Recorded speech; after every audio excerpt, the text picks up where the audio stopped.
समाज में सम्मान के असली हकदार वे भी हैं जो प्रतिभाओं को, उनकी उपलब्धियों को अलौकिक प्रकाशित करते हैं। तो शो की शुरुआत करने से पहले मैं हमारे लिसनर्स को बताना चाहूँगी कि हमारी आज की स्टोरी हमें भेजी गई है मध्य प्रदेश के senior journalist, writer, motivational speaker Rajesh Sharma ji ने।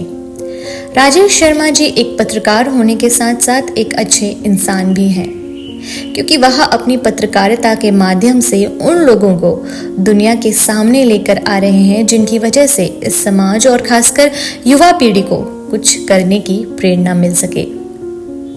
तो शुरू करते हैं ड्रीम बिग विल बिग का ऑडियो शो। जीना इसी का नाम है।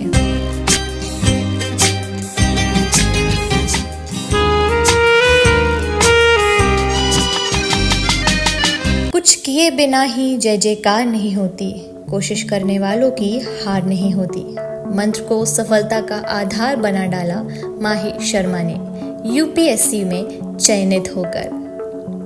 पहले प्रयास में पहला पड़ाव अर्थात प्रीलिम्स में नाकामी, लेकिन दूसरे ही प्रयास में यूपीएससी की प्रतिष्ठित सिविल सेवा परीक्षा में 106वीं रैंक लाकर भारतीय पुलिस सेवा आईपीएस के लिए चयनित होकर छोटे से शहर धार की प्रतिभा ने बता दिया कि मुट्ठी उसकी खाली हर बार नहीं होती, कोशिश करने वालों की हार नहीं होती। बस एक ही जुनून, एक ध्येय, एक लक्ष्य, देश के लिए कुछ कर गुजरना है। आईएएस आईपीएस बनकर मिशन एक ही था, संतुष्टि, जो कि बड़े बड़े पैकेज से नहीं अपितु माँ भारती की सेवा से ही हासिल हो सकती है। चुनौती थी तो हौसला भी था खुद को साबित करने का, तभी तो निकल पड़ी देश सेवा को जीवन का ध्येय मानकर। ही हौसला भी था खुद को साबित करने का, तभी तो निकल पड़ी देश सेवा को दिल के शहर दिल्ली में।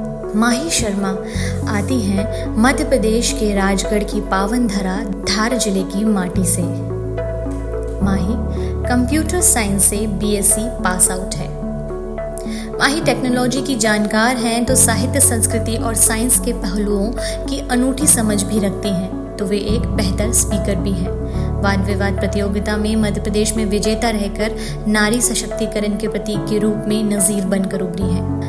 यूपीएससी में चयनित होना देश के हर युवा का स्वप्न होता है, मगर माही ने इसे सच कर दिखाया। आइए जानते हैं माही की सक्सेस स्टोरी के बारे में। राजेश शर्मा से माही के बातचीत के कुछ अंश। प्रश्न: आपने यूपीएससी सिविल सेवा में करियर बनाने का लक्ष्य कब तय किया था? माही: स्कूली शिक्षा के दौरान प्रशासनिक अधिकारी बनने का लक्ष्य निर्धारित किया था, पर होलकर साइंस कॉलेज इंदौर से बीएससी करने के दौरान तय कर लिया था देश सेवा करना। प्रश्न: पहले प्रयास की असफलता ने आपको हौसला कैसे दिया? माही: तैयारी के लिए दिल्ली में 2022 में ही आई थी। पहला प्रयास बिना तैयारी के दिया था, इसलिए बिल्कुल भी निराश नहीं थी। हाँ, 2023 में दूसरा प्रयास कड़ी मेहनत के साथ दिया तो चयनित होने को लेकर आश्वस्त थी। प्रश्न: आपने वैकल्पिक विषय के रूप में क्या रखा था? माही: मैंने समाज शास्त्र को वैकल्पिक विषय के रूप में रखा था। प्रश्न: इतनी बड़ी सफलता का श्रेय किसे देना चाहेंगी? माही: ईश्वर, माता पिता, गुरुजनों, खासकर राजगढ़ के मेरे प्रारंभिक शिक्षकों को सफलता का श्रेय देना चाहूंगी। बेहद प्रतिभाशाली माही शर्मा भारत के स्वर्णिम भविष्य के प्रति आशान्वित हैं। उनकी स्वरचित कविता के अंश: अपनी कविता से कुछ ऐसा मुल्क गढ़ूं जो हर दिशा और हर दशा में अपराजित हो। जब भी भारत का स्वर्णिम भविष्य वाचूं तो जीभ पर माँ शारदे विराजित हो।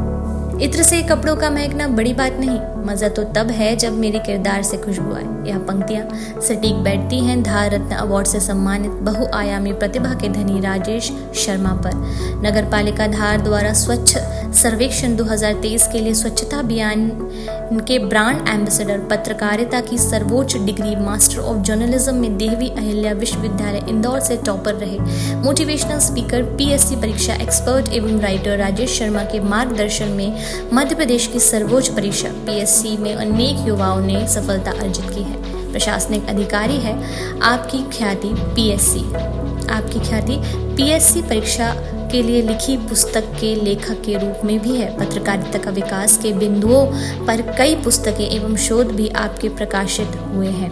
2007 में देश के सबसे बड़े समाचार पत्र दैनिक जागरण समाचार पत्र में रहते हुए आपकी खबर राज्यसभा में गूंजी थी। देश और प्रदेश की कई बड़ी हस्तियों का मंच संचालन, एंकरिंग कर आपने अपनी पहचान बनाई। तो अब हम मिलेंगे नेक्स्ट एपिसोड में, और वही कीजिए जो आपको पसंद हो। तो अच्छे काम करते रहें और ज़िंदगी में आगे बढ़ते रहें, और मोटिवेट होने के लिए सुनते रहें हमारा शो जीना इसी का नाम है। जय हिंद, जय भारत।